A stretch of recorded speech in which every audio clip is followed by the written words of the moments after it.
As a soldier and as a journalist, I've spent much of my adult life at war. And I want to take you to some of the places that haunt my memories so vividly. And I want you to stare deeply into the darkness that lives inside of so many of us who've gone to war and come home. And I want you to ask hard questions of yourselves, of your leaders, and of your country. And I want you to think about your responsibility to remember these wars honestly, out of respect to our veterans, and out of respect to the need of future generations for truth. And I want you to ask why we were asked to make the sacrifices that are honored every November with flags and parades and with that phrase, "Thank you for your service." I joined the Virginia Army National Guard in July 2001, just after I failed out of college. My dad said I was out of chances and that it would be up to me from now on. So one day when I found a recruiter's flyer on my windshield, I called immediately. I was 20 years old, and I could never have predicted just where that 1 5-minute phone call would take me. Just a few weeks later, planes crashed into the World Trade Centers and the Pentagon, and President Bush announced the start of the global war on terror. That war is still going on, though the vast majority of the suffering occurs in places that are far from our homes and from our consciousness. Though I should not say our consciousness, because I'm not like you. Not like most of you anyway. And that's just a statistical reality. Today, there are roughly 2 million veterans of the wars in Iraq and Afghanistan, the global war on terror that includes all the shadowy operations in Yemen and the drone strikes in Pakistan. And that number includes sailors and airmen who never set foot in Iraq and Afghanistan. The number of actual combat veterans is far, far smaller. But let's take that number, 2 million. That means only about 1 out of every 150 Americans experienced these wars directly in uniform. If you throw in all the contractors and all the foreign service personnel, you might be looking at 4 million. Let's say 1 in 75, being conservative. I deployed to Iraq in 2004 with Charlie Company of the 276 Engineer Battalion out of West Point. We ran convoy security missions all over northern Iraq for the better part of a year. We managed the security at the gate to our base, and we spent a lot of time guarding detainees. Often, these detainees were old men and women who were snatched up on patrols just because they were in the wrong place at the wrong time, or just because they were there. And often, these people were treated badly by the men who brought them in. And sometimes, the guys from my unit would blast metal and keep the lights blazing in their holding cells late into the night just for fun. They were young, and it was easy to see how the Lord of the Flies scenario could get going with just a little bit less supervision. And I was not innocent. I pointed my rifle at people who were no threat to me. I felt that intoxicating power, and I succumbed. But I was alone in my unit much of the time, because my eyes were opening to the unfathomable sadness of it all, to the lies that took us there, and to the scale of this catastrophic tragedy. In October of 2004, I spent a few weeks guarding a mass grave site where hundreds of Kurdish civilians had been massacred by the Iraqi army during the Iran-Iraq War. It had been 15 years since that happened. But that dry desert earth kept their bodies amazingly well preserved, and the flies were prolific. The smell, far, far worse. And as I stand before you now, I can still taste the air in that place. I can still feel the flies crawling on my lips, and feel the sweat drying on my skin almost as fast as it poured out of me. And I can see, curled on the ground, in a bright floral printed dress, a woman clutching a child. And in that child's withered hand, a red ball. And when I look closely, I can see the 9mm bullet holes in the backs of each of their skulls. On December 21st, 2004, just a few weeks before my unit was supposed to redeploy to the United States, a suicide bomber killed 22 people in my battalion's chow hall. 2 young soldiers from my unit, David Rurin of Fredericksburg and Nicholas Mason of King George, died that day. And that was the day that I learned that life is not precious. Life is fragile and insignificant, and it can be extinguished with the push of a button. 1 in 75. We did these things, and we saw these things so far away from you, and so far from your reality. And then we came home. And when we came home, we were supposed to become one with you again. We were supposed to pick up where we left off and go back to our jobs and our wives and our girlfriends, go back to our teachers and our schools and our small towns. And we were supposed to look you in the eye and shake your hands firmly when you said, "Thank you for your service."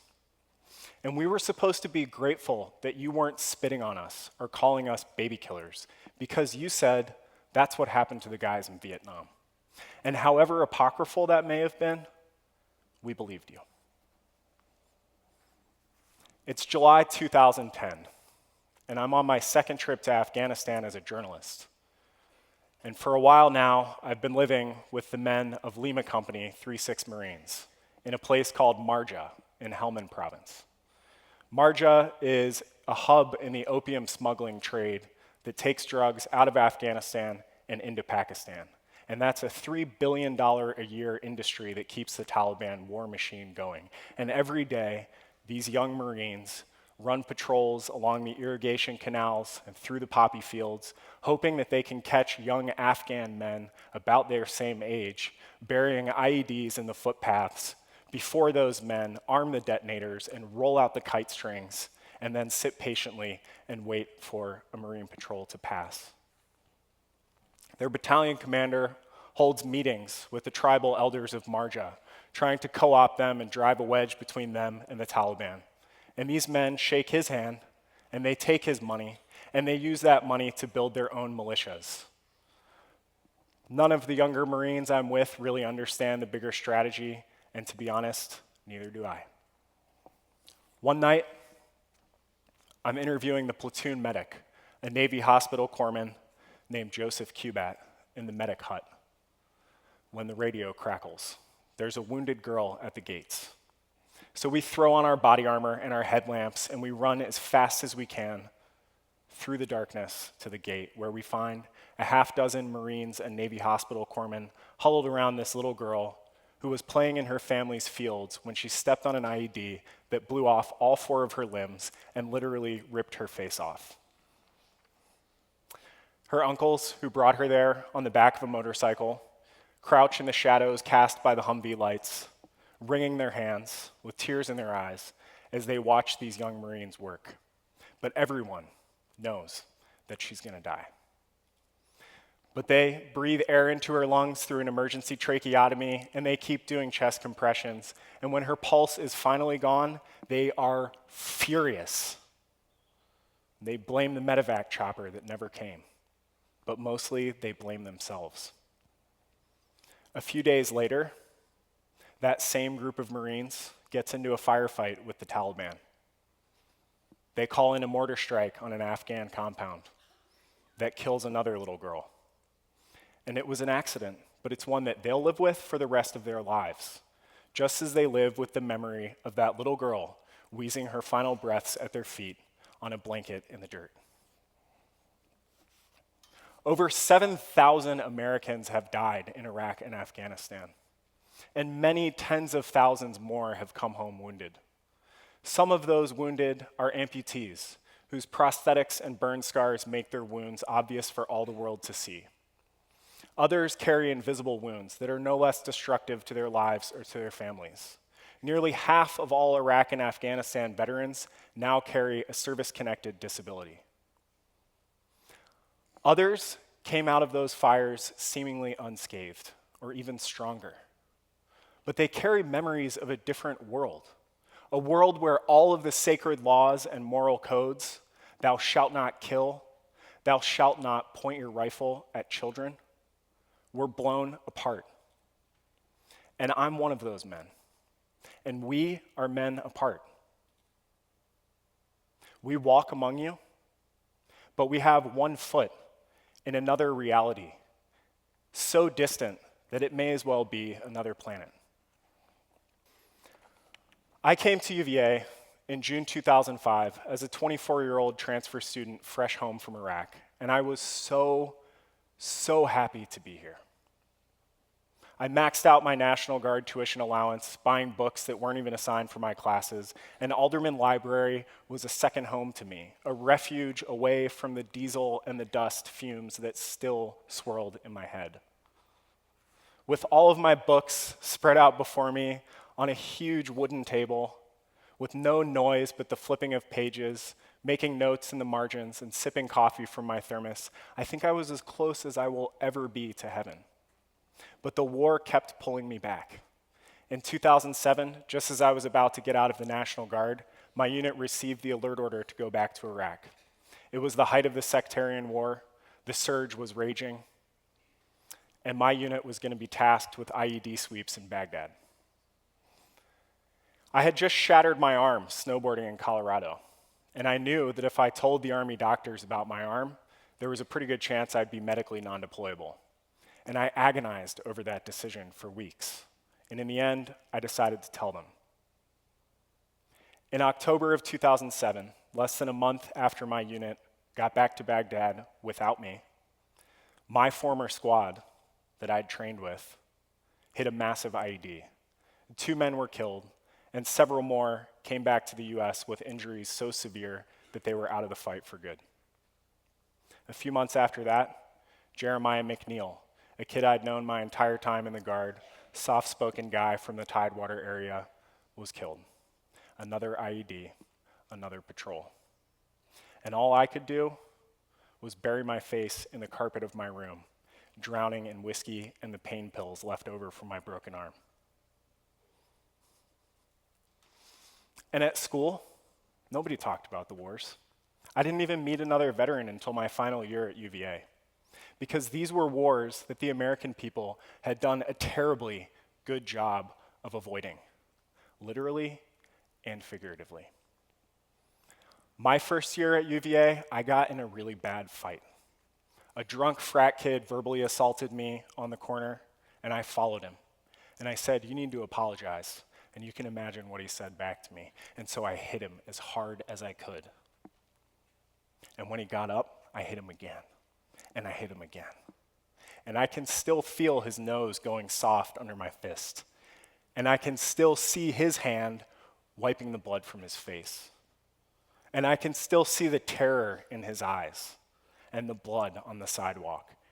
But more than anything, I remember how just minutes after that, I felt an almost paralyzing sense of shame.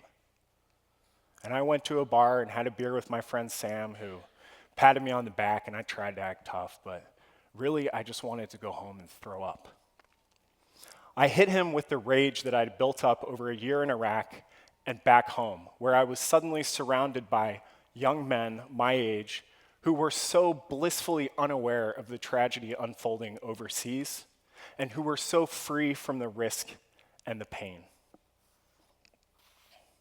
War is a place where men are supposed to win honor, but there was no honor in it for me, beyond the brotherhood that I shared with a few of my best friends. And when we came home, we drifted apart, and I was alone again. And I will always be alone in that way.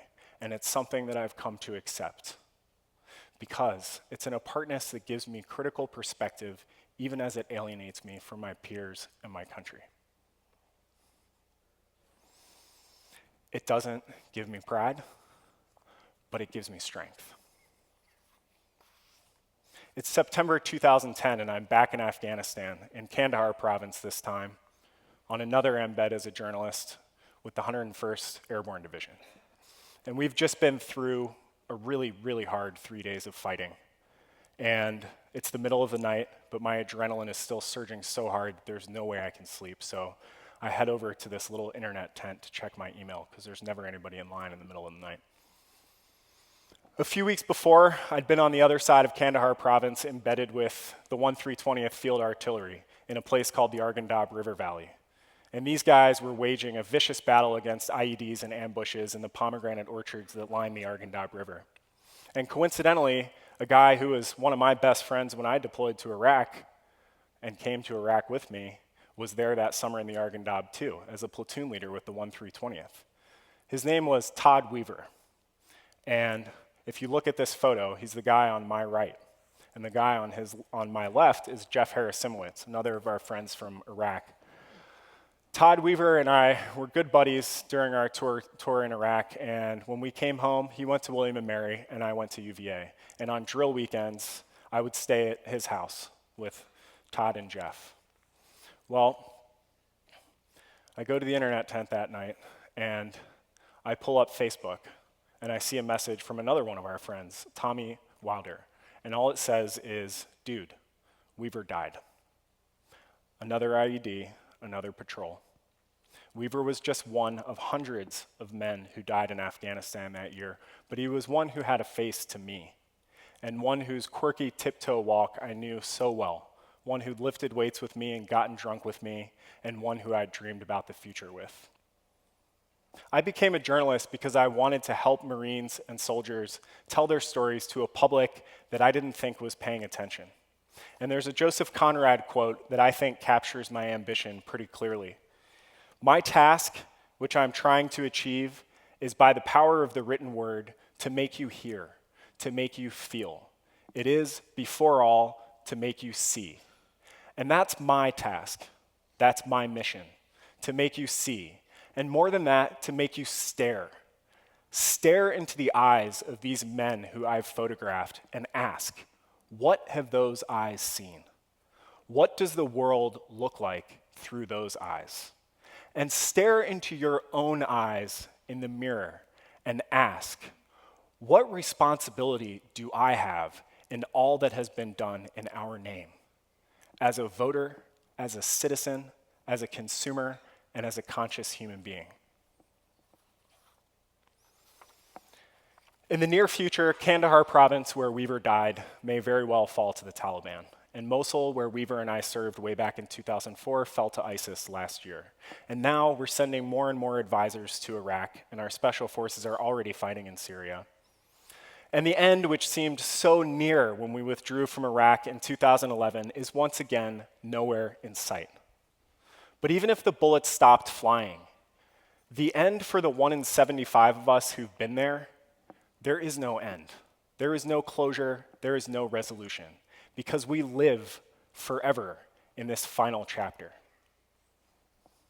As I stand in line with you at the grocery store, as I rock my baby nieces and nephews to sleep, as I explore the Montana wilderness where I live, I'm always there, and I always will be there. And I challenge you, go there with me. Use your imaginations. It's my job as a journalist to take you there, but please, meet me halfway. Read everything you can about the wars in Iraq and Afghanistan and about the experiences of veterans back home. And read about the chaos that reigns in Syria and Iraq and Afghanistan. And have the courage to soberly ask, what role has America played in unleashing that chaos? It's okay to be proud of veterans, but honor them by asking, what was asked of them? Why did they kill so many people? And why did they die? These are questions that I'll be asking for the rest of my life, and I could use your help.